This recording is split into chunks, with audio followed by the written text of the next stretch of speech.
how to download and install Bitget Wallet. Hello everybody, welcome back to my channel. This is me, Bitget, and in this video I'll guide you on how you can download and install Bitget Wallet application.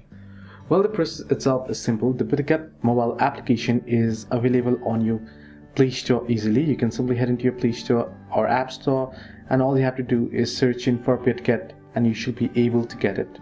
Now, however, if you have error like me on Play Store, I was unable to access it through Play Store.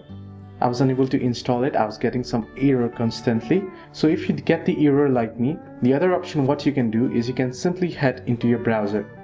On your browser, you want to head into bitget.com. There you'll get the link to download it, as you can see here. Now you can get it on Google Play or explore it on Huawei App Gallery. However, if you're having error on both of them, you can tap on Android option there and your downloads will start right away and you'll be able to download it. And once you download it, simply go ahead and install it. This is how you can download and install the Bitget Wallet application. Hope this video helped you. Do like and subscribe, and do not forget to leave comments down below if you have any further issues.